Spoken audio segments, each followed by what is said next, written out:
Hi, my name's Thete, an experienced hard-mode Retribution Paladin, and I've been producing well-received detailed guides on playing a Retribution Paladin in PvE, most especially raids, for about a year now. This latest update covers the state of the spec as patch 7.2.5 is released with the Tomb of Sargeras raid. Please note that this guide will actually help you to understand and play the Retribution Paladin better. It's not a 10-minute waffle on a training dummy, which just ends up wasting 10 minutes of your life. As such, it can be fairly lengthy, but you don't have to watch it all in one go. There are timestamps to the different sections in the description below. This guide assumes no prior knowledge of the spec and will cover everything you need to go from beginner to mythic quality. I do have many other resources for aspiring champions of the light, which I'll discuss at the end of this video. One final point is that I'm going to assume that you have at least 34 traits on your Ashbringer. Even if you have only just rolled your Paladin, this is a very quick to obtain and there's no point in not assuming that. Before I run through our abilities, it's important to note the difference between different types of damage. Tooltips give us the amount of damage an ability will do if we use it, but some may be misleading. For example, a physical damage is reduced by armor, but magical damage is not. This means that our holy damage dealing abilities will do their full damage on a raid boss, for example, but physical damage will need to be reduced by the amount of armor. The cooldowns referred to in this guide are baseline, however it's worth noting that haste reduces the cooldown on our damage dealing abilities, and so the actual cooldown will generally be less. Now, Holy Power is our main damage dealing resource. We have some abilities which build Holy Power up to a maximum of 5 and others which spend it. The main aim of our DPS activities is to perform a smooth cycle of building and spending our Holy Power in the most efficient way. Holy Power builders include Crusader Strike, Blade of Justice and Wake of Ashes. Crusader Strike is a simple melee strike which deals physical damage and has 2 charges. Having 2 charges gives us the option of firing off 2 Crusader Strikes in quick succession when we need to. You do not do this by default, but more about priorities later. This ability generates 1 Holy Power. Blade of Justice is a more powerful ability than Crusader Strike, but has a much longer cooldown. It can also be used a little outside of melee range. The baseline version deals a fairly large amount of physical damage, and this ability generally generates 2 Holy Power. Wake of Ashes is the ability we get from the Ashbringer itself and has a 30-second cooldown, which is not reduced by haste. It deals a large amount of damage in a frontal cone, which applies a dot to enemies hit. It also slows affected mobs, as well as stunning non-boss demons and undead. You should always aim to hit as many enemies as possible with this, and so positioning is very important. This ability generates 5 Holy Power. Because of this, you would ideally use it when you have few or preferably no Holy Power points at all. Our Holy Power spenders mainly include Templar's Verdict and Divine Storm, though there are other options in our talent tree. Templar's Verdict is the single target Holy Power spender. It deals a fairly large amount of holy damage in melee range. Divine Storm is the Holy Power spender to use when we have multiple targets. Assuming you have most of the traits on your Ashbringer completed, it is a DPS increase to use it on as few as 2 targets. With the Divine Tempest trait, this ability deals its damage in a line 20 yards in front of you. Because of this, you should consider your position carefully to aim it through as many mobs as possible. Both Templar's Verdict and Divine Storm cost 3 Holy Power each. Judgment is a ranged ability which deals holy damage, but neither builds nor spends Holy Power. Instead, it debuffs our target plus 1 nearby enemy to take more holy damage from our Holy Power spenders. It is an almost exclusive rule that you should not use Holy Power spenders unless the Judgment debuff is active on your target. There are a small number of exceptions. This may include having to switch target with Judgment still sometime from becoming available, and you would just be sitting around for several seconds or overcapping Holy Power if you didn't spend it. The other situation is if you have a large number of mobs which need to die within a few seconds. In this situation, the debuff would only work on 2 targets anyway, so it might be a significant DPS increase to just fire off as many Divine Storms in those few seconds as you can. Avenging Wrath is our main DPS cooldown. I won't say too much about the baseline form, as we always take the talent Crusade to modify it. Suffice to say that we do most of our damage during Avenging Wrath, so you want to use it as much as possible and deal as much damage as possible while the buff lasts. It lasts for 30 seconds when we have all of our Ashbringer traits, plus potentially another 7.5 seconds depending on which relics you have. By default, it has a 2-minute cooldown. True to the archetype of the Paladin, the Retribution Paladin has a number of defensive abilities. 3 of these are considered very powerful but come with drawbacks. These are Blessing of Protection, Divine Shield and Lay on Hands.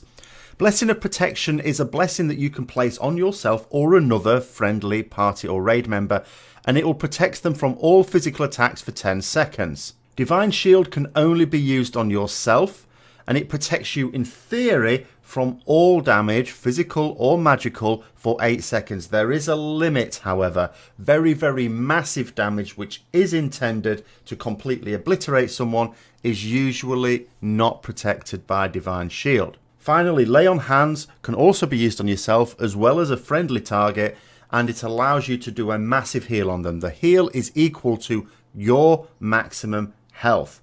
This will generally, even in the case of a tank, give them a huge health injection if they look like they're about to die.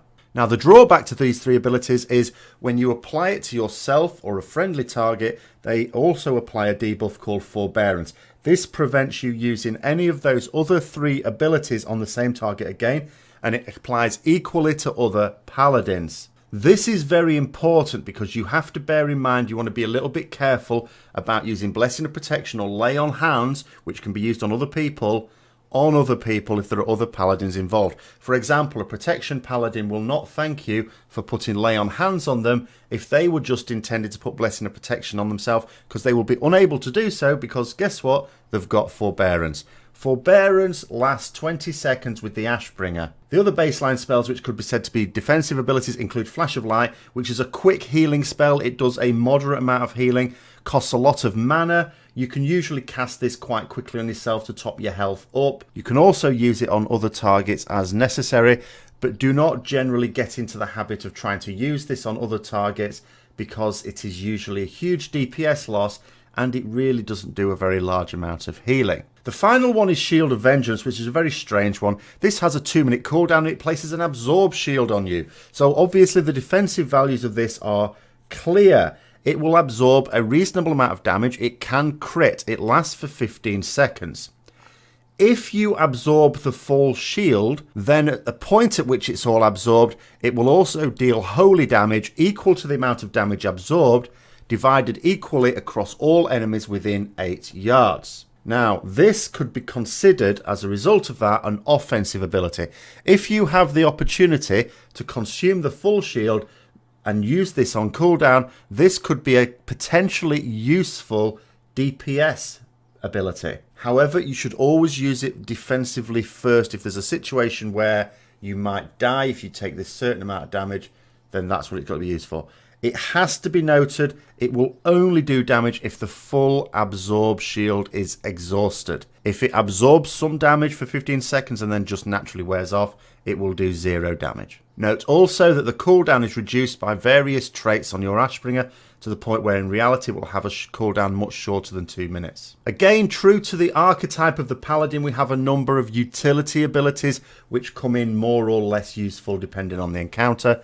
Blessing of Freedom can be placed on yourself or a friendly member, and it gives them immunity to movement impairing effects and also cancels any movement impairing effects and lasts for 8 seconds. It has a relatively short cooldown. This can be very useful on encounters where people might be rooted or even just slowed. It's mostly useful in Mythic Plus dungeons, but occasionally gets use in raid encounters as well. Cleanse Toxins allows you to cleanse a friendly target, removing all poison and disease effects from them. It has an 8-second cooldown in common with abilities of this nature.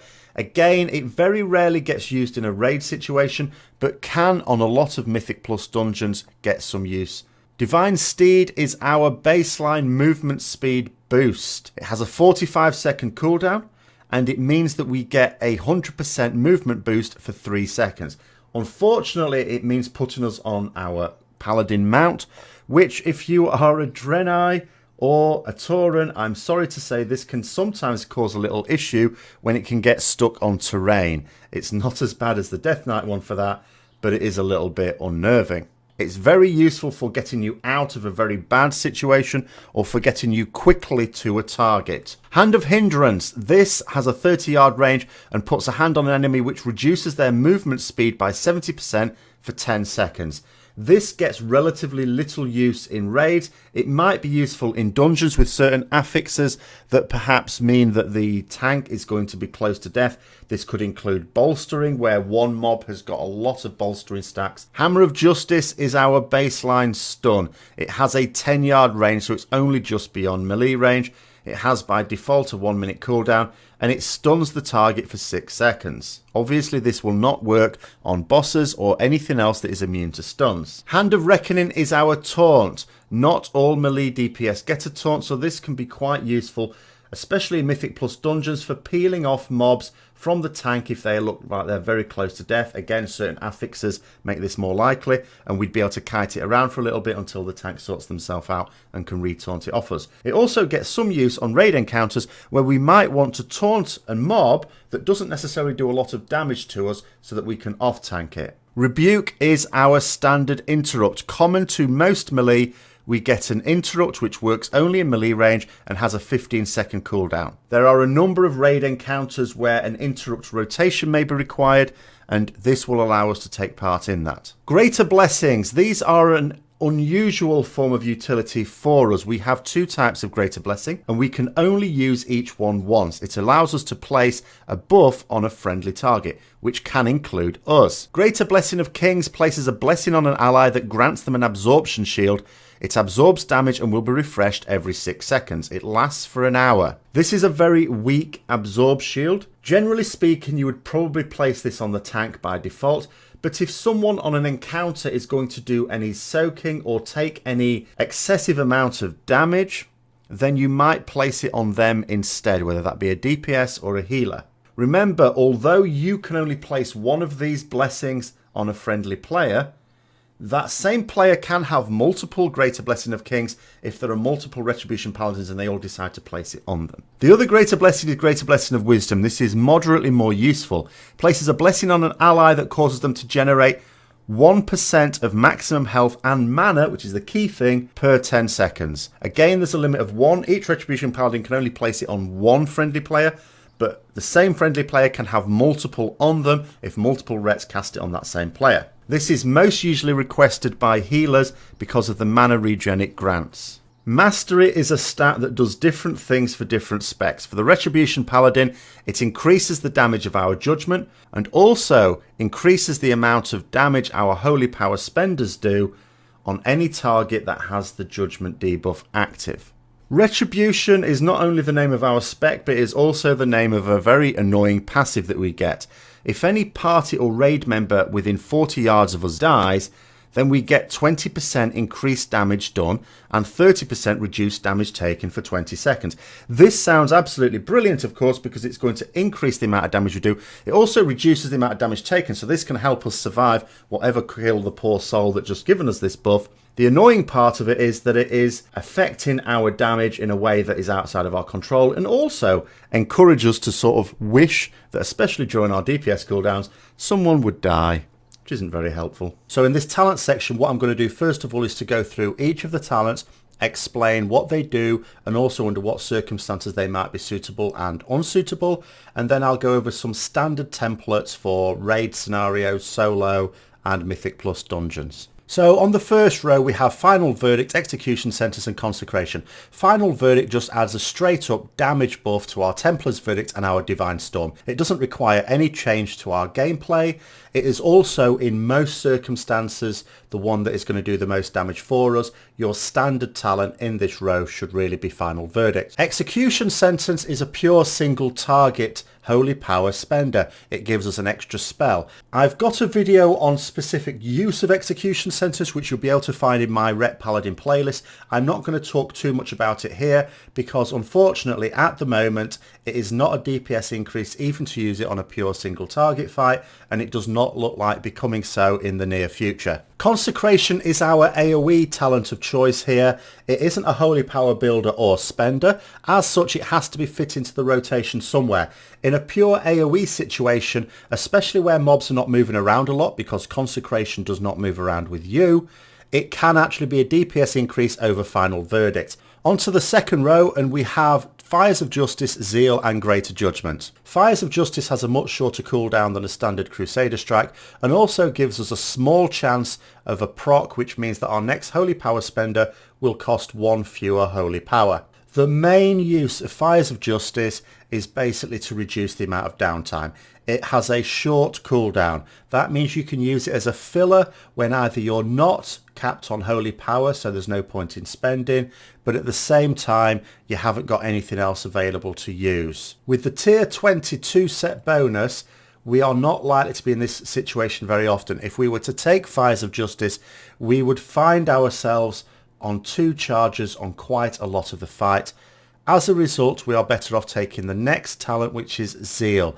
This also replaces our Crusader Strike. It does more damage. It also has the benefit of potentially chaining additional attacks to nearby mobs as well, so it's moderately useful in a cleave situation as long as the mobs are close together. And the longer cooldown on this form of Crusader Strike compared to Fires of Justice doesn't really matter because we are not going to be using it as much as we have previously. Greater Judgment in theory will only be useful in a AoE situation where you have at least 4 mobs. It allows your judgment to chain to an additional 2 enemies. Also increases your critical strike against any targets above 50% health. However, in terms of is this going to be useful in any particular situation, it's not generally favoured in any realistic scenario, whether it be Mythic Plus dungeons or whether it be raid encounters. However, as always, like with anything else, you can always sim different conditions for yourself. You may well find that you can get some use out of this on a Mythic Plus dungeon where you've got a lot of trash and it's fortified, as an example. But by and large, in this row, you are going to find with the tier 22 set bonus, you're probably going to want to use Zeal almost all the time. In the third row, we have our crowd control list. So we have Fist of Justice. This allows us to effectively reduce the cooldown of our Hammer of Justice. Spending Holy Power reduces the cooldown on Hammer of Justice by 2.5 seconds. In reality, this can sometimes mean that we can reduce the cooldown on Hammer of Justice by half as long as we are continually attacking. Repentance is a crowd control that can be used against demons, dragonkin, giant, humanoids or undead. So it's not covering all mobs. It has a very short cast time and allows us to incapacitate a mob. Any damage done to the mob that's incapacitated in this way will break it out from that. And it has a 15-second cooldown, which is much longer than the 1-minute duration, which in theory it can hold on to the mob. But it does mean if you apply this and then someone breaks it straight away, you will not be able to reapply it quickly. Blinding Light is not really a stun. It causes a disorientate on all mobs within 10 yards. It lasts for about 6 seconds, but doing any damage that isn't holy damage will break that disorientate effect. In reality, this means in theory, if you were to use this in a solo situation and the only attacks you were doing on those mobs was, say, from Divine Storm, then you wouldn't be breaking them out of their disorientate. Generally speaking, this is not used very often. In theory, it might get some use as a caster interrupt on Mythic Plus trash. The next talent tier modifies our Blade of Justice. Virtue's Blade is unlikely to be used in any realistic situation. It means that critical strikes now deal 3 times normal damage. However, the amount of critical strike rating that you need to do this is probably unrealistic to obtain. Blade of Wrath is much more likely to be the talent of choice for single target fights. It means that our auto attacks have a chance to reset the cooldown of Blade of Justice. With the tier 22 set bonus, Blade of Justice is going to get used a lot. Not only is it going to generate 3 holy power, which makes it very valuable, but also with higher haste levels, we're going to be getting a lot more of these resets. In any cleave or AoE situation, Divine Hammer is the talent of choice here. Even on as few as 2 targets, Divine Hammer will do more damage than the other options. Note that prior to patch 7.2.5, Divine Hammer could be used even in single target situations without losing very much damage. That is no longer the case as a result of this ability being nerfed and all the other abilities being buffed. So we should not use this where we are predominantly focused on single target, but where there is a significant amount of cleave or AoE going on, then we should take this talent. The next tier is one that will not come in useful very often, but we'll go through the general situations where they will. Justicar's Vengeance costs 5 holy power and does a certain amount of damage. It's a fairly large amount of damage, and it will heal us for the same amount of damage as we cause by it. But bear in mind, it only does roughly the same amount of damage as a Templar's Verdict, but it costs 5 holy power. That makes it much less useful. The other downside is if you're using the legendary cloak, it neither benefits from nor extends the buff either. We should not use this in any situation for damage. The fact that it can do double damage against a stunned mob sometimes creates a situation where you might imagine, oh, there are situations where we can use this for damage, but realistically speaking, treat this as a heal. Think of it purely as a heal. If you need a heal, then by all means use this. If you are able to stun a mob so that it takes double damage and therefore does double healing, then of course do that as well. Scenarios where this is useful will include solo content where it's really good for killing elite mobs so that you can keep your health topped up. It can be useful in Mythic Plus if you are concerned about your own personal damage, but even then is not the automatic one to take. It is going to get very little, if any, use on a raid fight. Eye for an Eye is a much more usual talent to take on a raid fight. Not only does it reduce the physical damage we take by 35%, but it also counterattacks any enemy that strikes us in melee for some physical damage back. It lasts 10 seconds with a 1-minute cooldown. Mostly it is the physical damage reduction that is useful here. We very rarely get attacked by a mob, but in theory, if we did attract the attention of a mob, or even if we were required to taunt and off-tank a mob, then Eye for an Eye is really useful. Word of Glory allows us to heal ourselves and up to 5 friendly targets within 15 yards for about 500,000 healing. It all depends on what your gear's at. It costs 3 holy power, however, and it has a 1-minute recharge time. We can have up to 2 charges, so in a sticky situation, if you've got the holy power built up, you could in theory with 5 holy power fire one off, generate another holy power, fire another one off very quickly for about 1,000,000 healing. But even that is only about a quarter of the health that a lot of players in mythic quality gear have now. All it can ever hope to do is to keep a few nearby allies alive. It can be of more use in Mythic Plus dungeons, again in a tight spot. It costs holy power, so it will be a DPS loss at this point, and in fact a very severe DPS loss, but it may just keep some people alive. In the next row we have Divine Intervention, Cavalier and Judgment of Light. These are all very, very different talents. Divine Intervention is in effect a cheat death. However, it also reduces the cooldown of our Divine Shield from 5 minutes to 4 minutes. The cheat death works by any attack that would ordinarily kill us. It places us at 20% health and activates Divine Shield. If we cannot activate Divine Shield, either because it's already on cooldown or because we have Forbearance active, then the cheat death will not work either. This is generally useful on progress fights where accidents can happen and you might accidentally die otherwise. Cavalier gives our Divine Steed an additional charge. This gives us more movement boost options and could be useful on any fight with heavy movement. This would generally be used on any fight where there is a lot of movement and where we are not concerned about dying and so therefore don't need Divine Intervention. Finally, Judgment of Life. When we judge an attacker, this causes the next 40 successful attacks against it from any ally to heal for a small amount. The amount of healing this can do over the course of the fight is significant. However, it's not going to save people in most situations. All it can ever do in a tight spot is contribute to that. As such, you should not consider this to be high quality utility. Only take this talent if you have zero use for either Divine Intervention or Cavalier. In most cases, that is basically going to mean if you are on farm content on bosses that have very little movement. In the final tier, there is only one talent to take, but we'll go through all of them. Divine Purpose means that our Holy Power spending abilities have a 20% chance to make our next Holy Power spender free. Some people enjoy this proc style of play. It's also useful outside of our DPS cooldown because it allows us to have extra spenders being used. However, it is a DPS loss over the next talent, which is Crusade. Crusade modifies our Avenging Wrath. So instead of 35% extra damage, we get 3% extra damage and haste, plus an additional 3% for every holy power we spend, up to a maximum of 15 stacks. This is by far the most powerful talent we have in this row.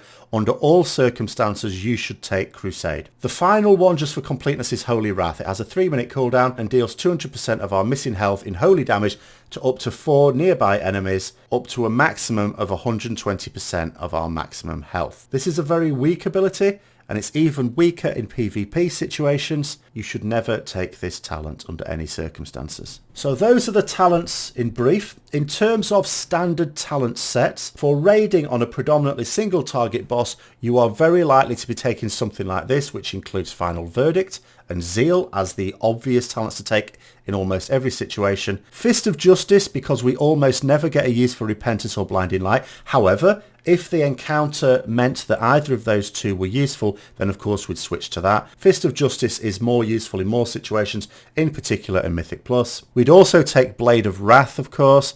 Eye for an eye, unless there was no physical damage at all on the encounter and we're not required to aggro any mobs, in which case we might take either Word of Glory or Justicar's Vengeance. Divine Intervention, as I say, is really useful for progress. Once we no longer feel that we are likely to die, then you might want to take Cavalier or Judgment of Light as necessary, and Crusade is the obvious talent to take in all situations. On a predominantly AoE fight, or where there's a regular and significant amount of AoE to be done, we would swap Blade of Wrath for Divine Hammer, but in all other respects we would keep the same talents. For Mythic Plus dungeons, the talents you take generally depend on the affixes. If, for example, you are expecting a lot of mobs on Fortified, where it's going to be very difficult to kill them, but you need to be able to kill them as quickly as possible, then you may decide to take Consecration as opposed to Final Verdict. You would certainly take Divine Hammer in any Mythic Plus dungeon. You may also decide to take Cavalier in a Mythic Plus dungeon where you feel that you'd be able to stay alive, so if you're not in danger of dying, then take Cavalier for the extra movement, because otherwise we do tend to lag behind our allies. Fist of Justice, which is our standard ability in tier 45, is always really useful, especially in Mythic Plus dungeons, but there might be a situation where we want an extra interrupt for a cast, in which case Blinding Light might be the way to go if we've got multiple mobs doing that. When it comes to DPS, the opener is very important for Retribution Paladin. On a raid encounter, you will generally begin the encounter by what's called pre-potting. This means that you use a DPS pot about a second before you pull, so that the cooldown will begin because you're out of combat, and it will continue, and it allows you to use a second potion later on in the fight. Because of this and the fact that the DPS potion is now in use and it's ticking down, we want to be able to build up our Crusade stacks to make the maximum use out of this. This means that we need to be using Crusade as soon as possible. However, there is no point in using Crusade unless we are ready to spend immediately after it. In reality, what this means is we want to build 3 Holy Power very quickly, use Judgment and Crusade at the same time. Crusade is off the global cooldown, so this is very easy to do, and then immediately spend something, then use Wake of Ashes, then start spending, and then get yourself into a cycle of building up Holy Power and spending it as soon as you can. As soon as you're on 15 stacks, then you can use a much more normal rotation. Generally speaking, without the 2 set tier 20, what that would mean is you would probably start off with a Blade of Justice and a Crusader Strike, then Judgment Crusade, followed by Templar's Verdict or Divine Storm, followed by Wake of Ashes, followed by another spender, build and spend, build and spend. With the tier 22 set, we have the situation where Blade of Justice will cause 3 Holy Power to be generated. This means we only need Blade of Justice to be cast to move essentially straight into it. So we can cast Blade of Justice and then Judgment, Crusade, followed by a spender, and we can get those stacks building up much more quickly. After the spender, of course, Wake of Ashes as before, spend, build, and so on. One slight exception to this is if we are using Divine Hammer. If we're using Divine Hammer, you should try and activate this approximately 3 or 4 seconds before the pull. That means that it generates its Holy Power not when we use it, but when it does damage. So we'd move into the boss, it would tick against the boss, cause the damage, but because we've used it several seconds before the pull, it will come off cooldown that much sooner, so we can use it much more quickly. So when it comes to our general priority, again, we want to be emphasizing the fact that we want to get as many spenders out as possible. Our general attitude to this is to, where possible, build to 5 Holy Power and then spend. We should only spend when the Judgment debuff is active on the target. So if we find ourselves at 5 Holy Power, but there is no Judgment debuff active, then we should use Judgment. There should not realistically be any situations where we wouldn't have Judgment available, unless of course you've switched targets. The only reason not to use a Holy Power generator if we don't have 5 holy power is if it would mean overcapping. Remember, our 3 sources of holy power are Crusader Strike, which generates 1 holy power. So if ever that's available and we have fewer than 5 holy power, use Crusader Strike. But we also have Blade of Justice. With the tier 22 set, this generates 3 holy power. So if we have more than 2 holy power, we should not be using Blade of Justice. We should be spending first. Finally, we have Wake of Ashes. This generates a full 5 holy power.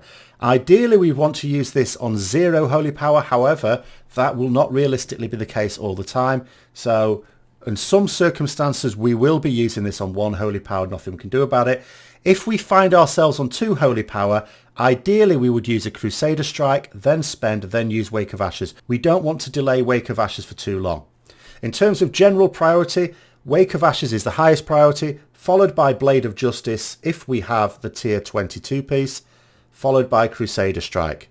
We do not have to prioritize the second charge of Crusader Strike very highly if we don't want. In terms of our spenders, we generally want to spend when we have 5 holy power. However, if we've got 3 holy power or more and we're not able to generate any more holy power, either for fear of overcapping or because we have no generators available, then of course we should spend, provided the judgment debuff is active on the target. In an AoE situation, our general rotation is much the same. However, if you have a lot of mobs, you can sometimes forego the judgment debuff in favour of getting out more Divine Storms more quickly. The judgment debuff, remember, although it buffs all of our holy power spenders, only affects 2 targets unless you have the greater judgment talent, and if you have a lot of mobs, say 10 or more mobs even, then the vast majority of those are not going to have their damage increased on them by judgment. So we might be able to forego that if the global cooldown means that we potentially lose out on Divine Storms. One of the features of the Retribution Paladin DPS is its very rapid fire. For every second that you are not pressing an ability, you are potentially losing a lot of damage. For this reason, we don't like a lot of movement, but also a lot of people are drawn to that playstyle and they enjoy that rapid fire play and they don't like downtime. If you find that you are experiencing a significant amount of downtime, it may be that you are not using your spells properly. Remember, the priority is always, if we are on less than 5 holy power, then we prefer to build holy power rather than spend it. That being said, we do not want to use a holy power builder that would overcap. The only exception to this is if we need to use Wake of Ashes, we have 1 or 2 holy power and we have no other generator available, and obviously at that point we can't spend either. If you find that even despite this you are still having a significant amount of downtime, there are some talents that you can use to reduce this. Blade of Wrath will reduce the amount of downtime you have. This is the recommended talent for single target encounters. Fires of Justice, although this is not recommended when you've got the tier 20 set bonuses, if you do find that you personally are having a lot of downtime, maybe you have a very low amount of haste, then you might want to take Fires of Justice, then that should alleviate that. Consecration also reduces the amount of downtime you have, but of course you should only use this if you have a significant amount of AoE on the encounter, otherwise it's an overall DPS loss. It is also worth bearing in mind that sometimes the most effective DPS combination of talents and rotation does leave you with a small amount of downtime now and then, but it is very rare. For DPS purposes, there are essentially 5 legendaries that you would wish to obtain. This includes the Cloak, the Whisper of the Nathrezim, the Belt, Chain of Thrain, the 2 rings, Liadrin's Fury Unleashed and Soul of the High Lord, and finally the chest, Scarlet Inquisitor's Expurgation. Generally speaking, the Whisper of the Nathrezim, the Chain of Thrain and Liadrin's Fury Unleashed, out of those 3 DPS legendaries, any 2 of those for most situations is actually really good. Soul of the High Lord is the new legendary ring, which not only has a socket on it, but gives us Divine Purpose. This means obviously we cannot select Divine Purpose as well, but then I've already said we don't do that. What it basically means is we get Crusade and Divine Purpose at the same time. Some people really like this playstyle, and the actual theoretical damage it can do is very, very close to that of the BIS legendaries. The end result of this being that if you really like Divine Purpose and you want to use it and you have access to this Soul of the High Lord legendary, then you use it and you will not see any significant suffering in your DPS. Finally, the chest, Scarlet Inquisitor's Expurgation, has been nerfed recently and is not going to be suitable for single target. However, it could be eminently suitable for an AoE situation. If either it's a boss fight where you've got a significant and important AoE phase, or more usually for Mythic Plus dungeons, then this legendary could well be the one for you. The dark horse in all this is a ring called Sephir's Secret. If you are able to interrupt almost on cooldown with this, then the amount of haste you'll gain from it could well make this one of the most powerful legendaries that are for DPS. In reality, of course, we do not usually get to interrupt on cooldown because there will be other people in our group who will also be sharing the interrupting duties. For Mythic Plus, Sephir's Secret could actually be really good because whenever you apply any loss of control or an interrupt, you not only get the benefit of the increased haste, but you also get the benefit of a massively increased movement speed, which is useful for helping us catch up to people who have run off after more trash. The neck, Pride As, is generally okay if we are going to be taking a lot of annoying low-level damage. Again, it may be suitable in Mythic Plus. It is generally speaking, though, not one of the ones that is recommended for Retribution Paladin that has access to a lot of the good DPS legendaries. Finally, we have the Riss, Aegis Yalma, the Armed Guards of Ore. This gives us an additional cheat death if we have Divine Intervention.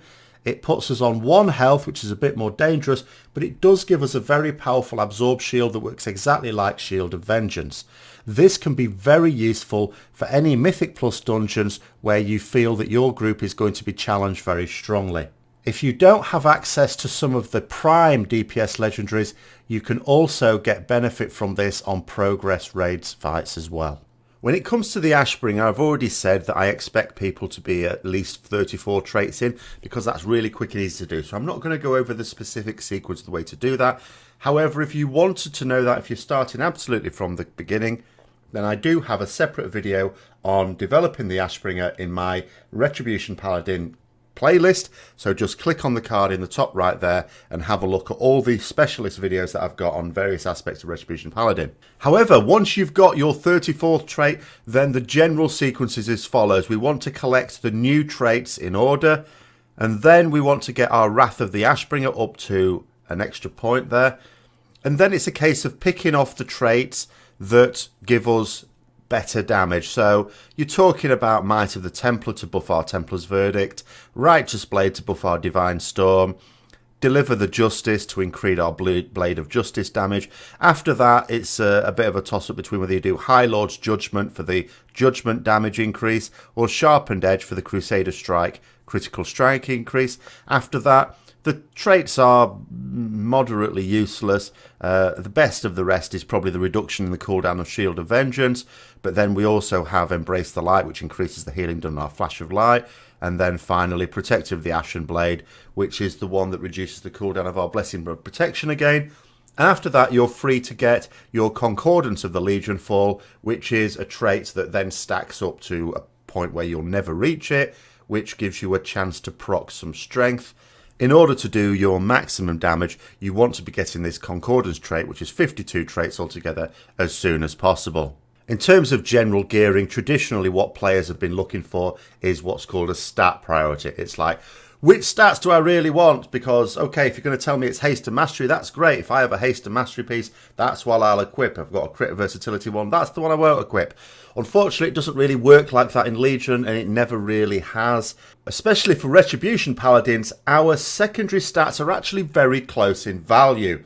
This is good in a way because it means that a high item level piece should be an upgrade for us. What this means is that it is very, very important to sim your stat weights to be able to tell whether one piece of gear is an upgrade over another. Now, there is an add-on that is pretty good for most pieces of gear. That is the pieces of gear that only have stats on them, no other special effects, and that is Pawn. I have details on how to use this add-on in my add-ons playlist. What you have to remember, though, is you must not use the stat weights that are default in that add-on. You must get your own stat weights. You cannot find these stat weights on a site. If you see any stat weights on a website, they are false.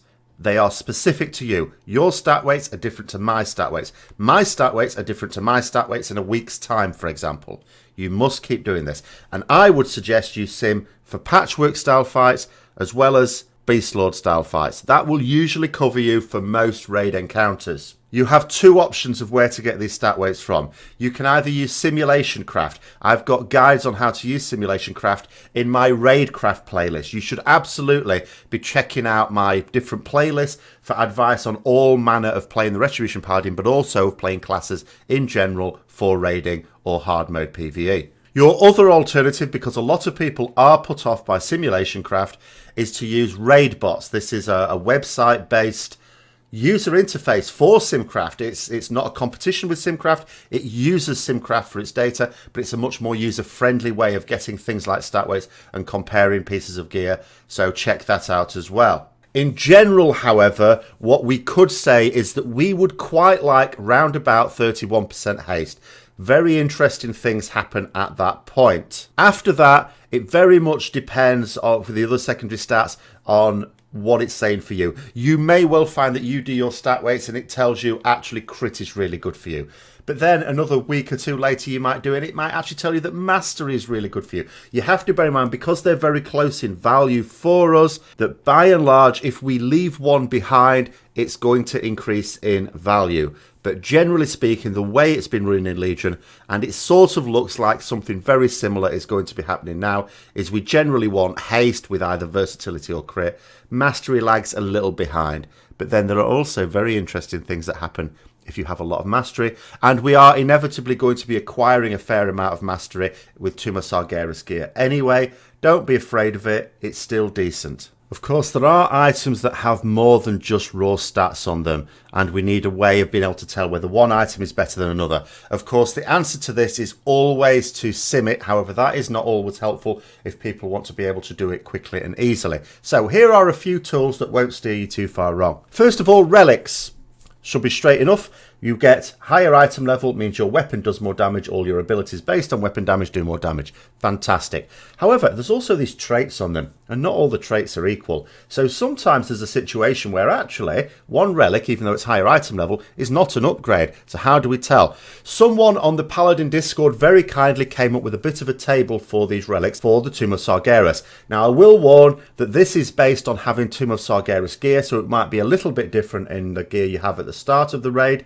However, it won't steer you too far wrong still. If you are not already on the Paladin Discord, I strongly recommend you do. It's called Hammer of Wrath. Get yourself on there. That is the Paladin community. And for Retribution Paladins in particular, there's a lot of great resources there. In the Ret FAQ channel, you have this for the relics. So what it does is it gives an eye level value to each of the relics. So for example, Wrath of the Ashbringer, 26 eye level. Deliver the Justice, which is the one that increases the damage dealt by our Blade of Justice, which is going to be a big factor in Tomb of Sargeras, has a value of 15. So what that means is, in theory, a Wrath of the Ashbringer trait is worth 11 more item levels than a Deliver the Justice relic. And it's as simple as that. If you have a Deliver the Justice relic that's 10 item levels above a Wrath of the Ashbringer relic, they're round about equal. They're roughly equal. Now, you do have to bear in mind there's always a few conditions with this. If, for example, you don't yet have your tier 22 set, then Blade of Justice is a little bit less valuable, which makes that relic trait a little bit less valuable. Similarly, if you find on fights that you're not able to make full use out of Crusade because there are times when you have to do too much movement, you cannot have 30 odd seconds just stood there tunneling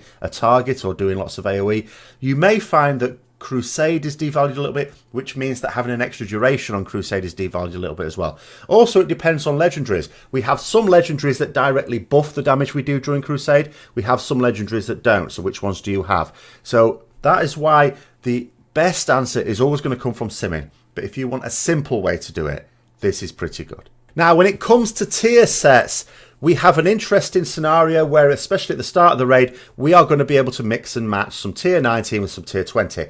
In reality, as we get further into Tomb of Sargeras raid, we're going to find that the item level difference is huge. Unless you're very lucky and you're getting high item level Titan Forge pieces of tier 19, you are probably going to be dropping all your tier 19 at some point. Our 2-set bonus was actually really good in Nighthold. However, it has been nerfed from doing 10% more damage to 7% more damage. As a result, then you would expect quite quickly we are going to be getting our tier 20 bonuses. The 2-set bonus, as I mentioned earlier, means that our Blade of Justice will now generate 3 holy power instead of 2.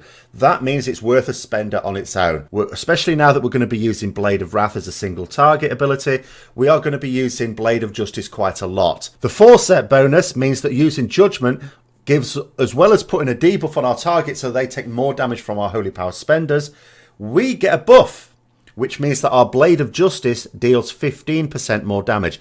That lasts for 8 seconds. Now, here's where we can see why we want a certain amount of haste. Because, generally speaking, if you look at the cooldown of Judgment, you will see that you cannot maintain 100% uptime on this buff. If you're able to use Judgment off cooldown and you've got a good amount of haste, high amount of haste, actually you may well be able to.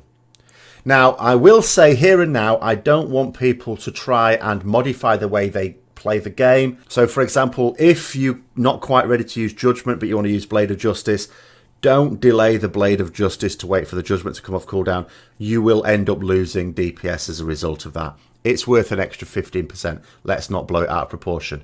But it is still going to mean that the value over the course of a fight, even at more modest haste values of our Blade of Justice, is going to be much higher than during Nighthold, which is why we want to be focusing more on things that improve our Blade of Justice damage. Now, when it comes to trinkets, I would absolutely love to give you a definite order of trinkets that we want to be getting.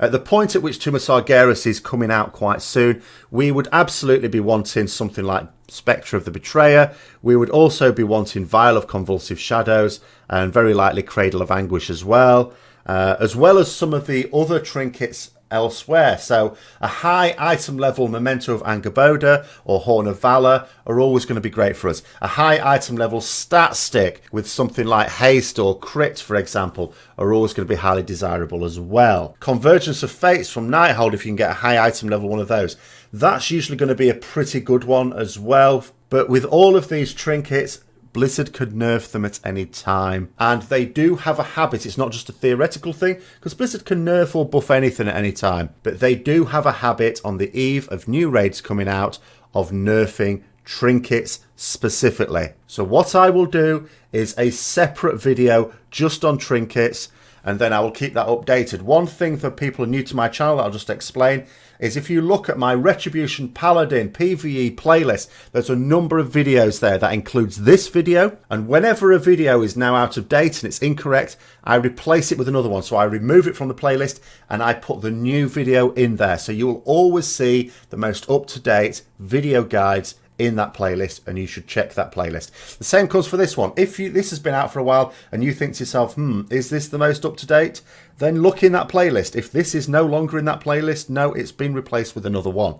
So I'm going to go through a few useful macros for Paladins now. One really good one is for Divine Shield, and it includes a stop casting macro. What this means is if we're currently casting something, let's say we're casting a heal, and then we think better of it and think, no, we're going to need to bubble this. The problem is that when you're pressing your bubble, it will ignore you because you're still casting that spell. So what this macro does is it cancels anything else we're doing, and it prioritizes, no, I want Divine Shield and I want it now, otherwise I'm a dead un. The way you would do that is the following. Put that into a macro, and then where you've got your Divine Shield button, place the macro icon instead, and it will do the same job, but it will also prioritize Divine Shield if you happen to be casting something at the same time. Another useful add-on is if we have to do any form of crowd control on a mob that is not our current target. So this might be an interrupt, it might be a stun with Hammer of Justice. And we can do it in various ways. We can either have it set as our focus. This is quite useful on the Artifact Challenge, for which I've also got a video guide on in the Paladin playlist there. And it works much like this. So again, we have another stop casting macro in there. So we prioritize this important event. And then we have a cast in close brackets at focus. Comma exists, because if it no longer exists, the mob hasn't spawned yet or it's dead, then we don't want to be messing about here. And then the name of the spell we want to use, whether it be Rebuke or Hammer of Justice or Repentance. Other macros tend to include ones where we're applying something to someone like Lay on Hands or Cleanse Toxins or Blessing of Protection. In these particular cases, Ordinarily, we would have to select the friendly target and then hit the spell and then go back to the target we're DPSing. That's a bit of a DPS loss. We'd prefer not to do that. So we can use a mouse over macro, and this works much like the previous one, only it's at mouse over in between the /cast and the name of the spell. Downside to doing it this way, however, is we're going to need quite a lot of macros, because we're going to need one for Blessing of Protection, we're going to need one for Cleanse Toxins, for Lay on Hands, for Blessing of Freedom, potentially even for Greater Blessing of Kings and Wisdom. Oh my goodness, it's so many, and we've only got a limited number of macros we're allowed. Isn't there an easier way to do it? Well, as it happens, there is. There is an add-on called Clique, and yep, you've guessed it, in my add-ons playlist, I've got a guide on how to use this to set up spells for you. I strongly recommend you use that one. In terms of other add-ons that I recommend, take a trip through the add-ons playlist, because all of the ones in there are the ones I recommend. But specifically for Retribution Paladins, I recommend you use Hakili, which is a rotation helper add-on. You could also use Tell Me When or Weak Auras to track various buffs. It's absolutely essential that you are tracking your abilities. The cooldown on your Crusade and Divine Shield and other abilities like this, but also when you're getting certain procs, you should know, for example, whether your target has got the Judgment debuff on it and how long it is to go. You should know whether you've got the buff from Judgment as a result of the tier 22 set. You should be able to track the buff from the Whisper of the Nathrazim Legendary. All of these things should be tracked, as you can see on my UI here, and the way to do that is to use Tell Me When, or you could use Weak Auras if you prefer that. And I've got guides on using Tell Me When, again, you guessed it, in my various playlists. In terms of other resources for Retribution Paladins, I not only produce this Essentials Guide, I produce a large volume of specific videos on a particular theme. It might be on Mythic Plus, it might be on specific raids, it might be on a particular ability. For example, I have a video on just using Execution Sentence. Should it ever become an ability that you decide you want to use yourself, I will do videos on trinkets, I will do videos on relics. You can find all of these in my various playlists, and the ones that are specific to the Retribution Paladin are in my Retribution Paladin PvE Guides playlist. Check it out there. As I said before, I always replace older ones with newer ones, so it's always the most up-to-date information. Another fantastic resource, which I've also mentioned, is the Paladin Discord channel. It's called Hammer of Wrath. Look it up. Get yourself involved in there. Check out the FAQ first. Don't go in there and start asking a load of silly questions that are answered in the FAQ. But you will find the top theory crafters and some of the top players in the Retribution community who are on there on a daily basis, and will be able to help you out with any particular issues that you have. I'm in there myself as well. So I hope you found this guide useful. Any further questions, ask them below, and I may well do specific videos on answering those questions. Also, another thing I do as an extra resource is sometimes people send me in logs, and I am willing to look through those and do a video on those. Some people have been kind enough to say they have gone from really struggling at the bottom of their damage in their raid to actually hitting those top percentiles and being one of the best damage dealers in their raid. So thanks very much for watching. Don't forget to subscribe if you want to see further content, and also don't forget to share it with other people who you think might be interested. And until next time, I'll see you later.